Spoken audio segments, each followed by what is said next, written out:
Thanks. About a year ago, I signed myself up to volunteer at my local nursing home. I had recently decided to pursue a career as a doctor, an aspiration which would have a much higher chance of success if I were to get some experience in care under my belt. Now, in my time volunteering, I went through some realizations.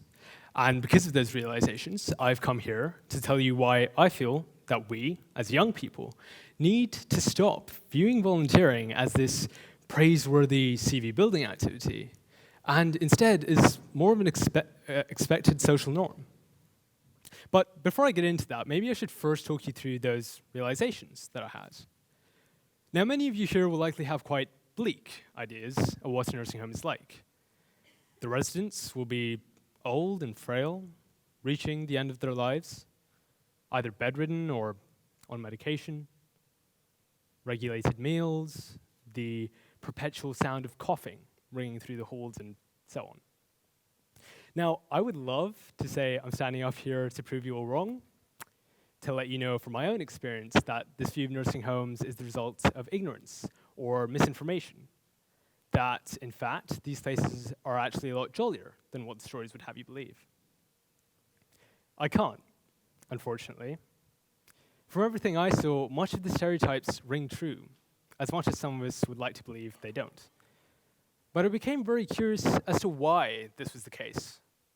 Why do nursing homes exude such a profound sense of bleakness? It certainly wasn't due to a lack of medical care. The nurses were doing above and beyond what could be asked of them, as they tend to do, and the nursing home itself was very well looked after. So what then? Now, believe it or not, the best way to find out why people are feeling down is to talk to them, which is what I did, and what I found was eye-opening.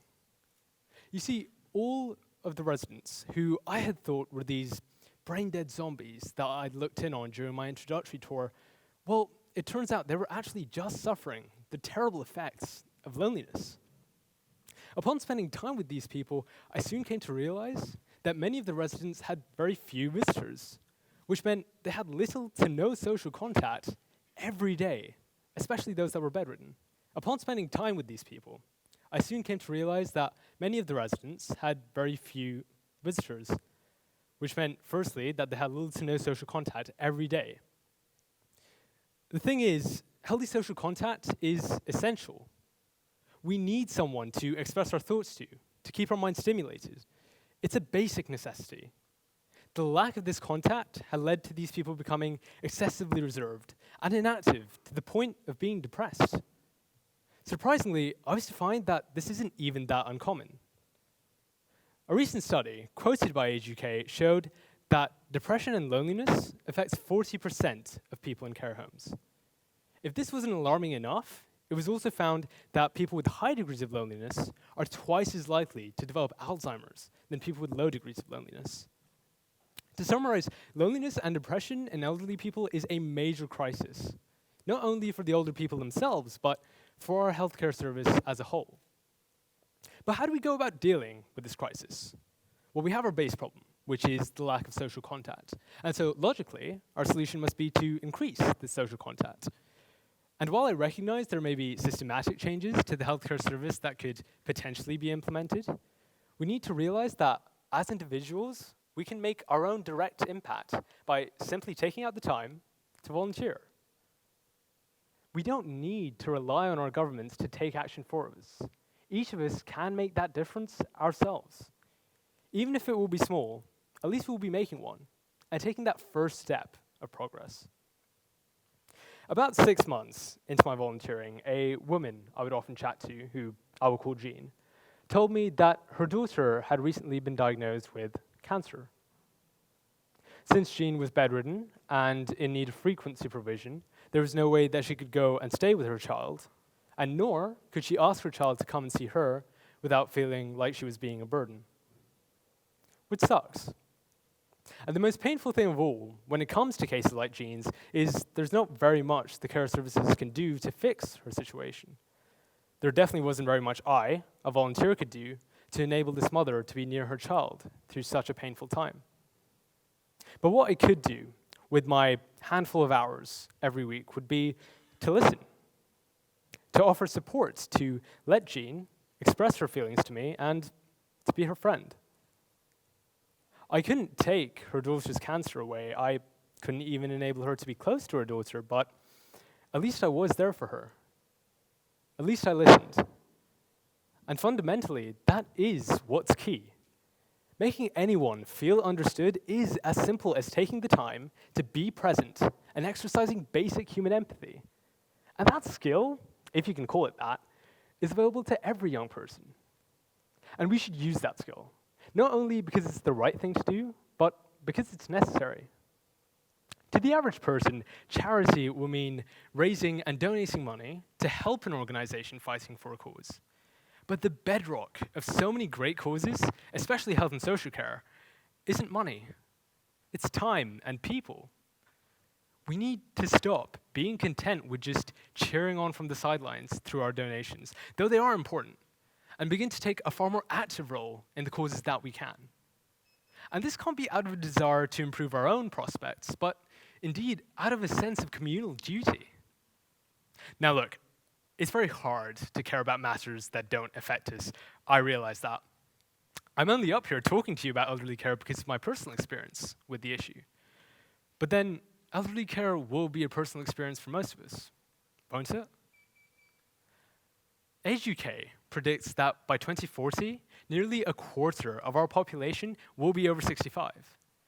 If the elderly population of today is facing such an extreme lack of social contact, how can we expect our parents' generation, or even our own generation, to cope?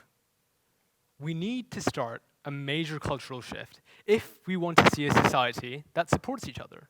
And that means we, the young people, need to take an active role in our communities. That will mean giving a few hours over the weekend, and it will mean that we expose ourselves to sometimes depressing situations. And look, I can only draw on my own experience, but let me tell you that putting in that time is an incredible growing experience.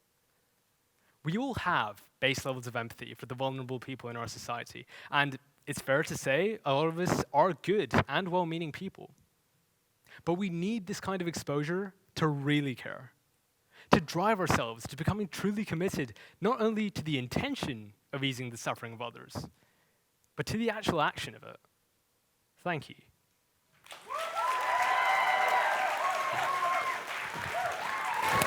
Fantastic. Great recovery too. Thank you. Well done. Well done. Cheers. So that was just incredible. And I love that initially you went into this with the same mindset that most people would have. So definitely. what were your thoughts when you think, oh, I'll go volunteer? Yeah, so I mean, as I said, it was mainly due to my desire to improve my application. But upon spending time with these people, it was very clear that there was a major need for volunteers like me. And it's important that you're passionate about what you're doing. When you're talking to these people, you need to engage with them fully. You can't just need to have a need to, improve your own prospects. You have to want to help them. Yeah. And that's how you engage them in full conversation. That's how you make them feel better. And I think that's what's key. I love that was your journey, that you went in because you thought, well, this will benefit me. Yeah. And it's a good thing to do. It's the right thing to do. Yeah. But actually that transformation of suddenly just connecting, and it's like you never lose the need as a human to be acknowledged and validated. Just because you can't articulate it, it doesn't mean it's not there. Absolutely. And you know what? I think it definitely has benefited me. Not just in the way that I intended it to, but it's developed my sense of compassion. It's made me more aware of the problems, in our social care system. Yeah. I think it's been a great experience, and I would encourage everyone to have that experience too. I love what you say about a cultural shift, because there is this idea about volunteering, oh, I haven't got time, or oh, I'll give money, and that whole thing of, I've been guilty of that, of sort of signing up every month to send a few quid because it kind of eases my guilt about, being privileged. But it's that thing of, it's funny how much time you can find if you stop doing things that are a waste of time. True. And you've been very busy because you've been studying as well. This isn't something you've taken time off for. I have, yes. No, it's I've done my best to incorporate it in my schedule. And you know what? It wasn't even that hard as I thought it would be. Once I set aside time, it was very easy to fit other things around it. Yeah. It's the commitment, isn't it? Absolutely. It's what you're looking for. And one thing we were talking about is, we talked about sort of elderly care homes where they have a play school or nursery on site. Yes. So the older people get to work with because if you have dementia, often things have to be repeated, and young children just like to read the same books again and again. It looks like win-win to me, that sort of situation. So I think we might get together and just design that and build that. Absolutely, And, why not? We'll do that after the break. Right. Please put your hands together for some mead. Thank you, everybody.